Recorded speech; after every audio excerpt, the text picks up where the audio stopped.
guys, here's an update para sa ating day 2 Bohol vlogs. O, diba? So, where are we going? Well, our destination will be sa Balikasag Island para sa Finding Dolphins. Yes, you heard it right, guys. Dito pa lang talaga na area, sobrang na-amaze na kami sa dagat. O, diba? Akala mo naman lang dagat sa Jensen, naman. Pero real talk, talagang napakaganda ng dagat ng Visayas, guys. And we're so grateful talaga lahat na nakapunta kami dito.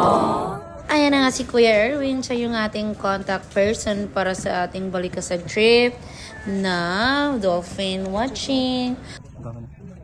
Nag-video man din para ay nag-video din. Time lapse. Mga bubuyo na po tayo.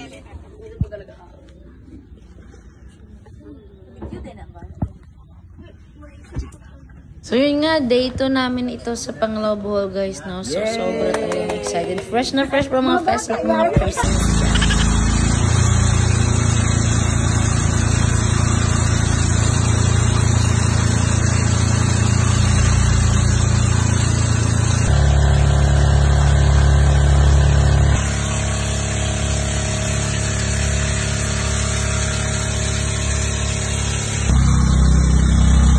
At talagang dinala kami doon sa malalim na area ng dagat, guys, para manood or maghanap ng mga dolphins.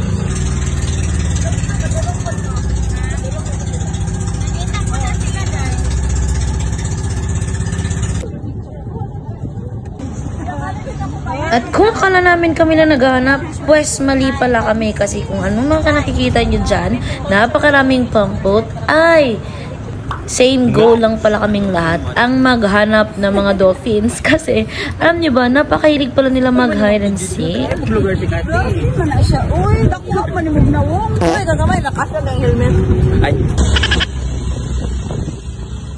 After mga few minutes sa palutang-lutang namin sa karagatan, guys, ay hindi naman kami binigo ng ating mga friends sa dolphins.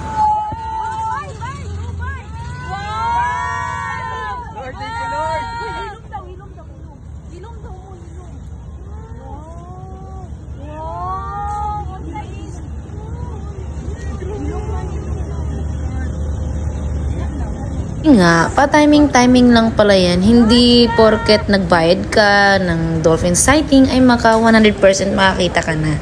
So, swerte kami, no? Swerte. Success!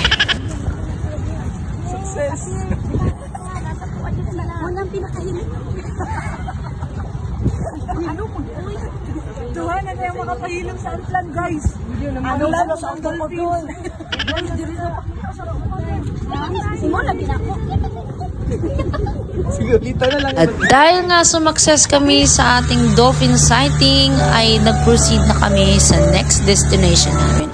Thank you so much for watching!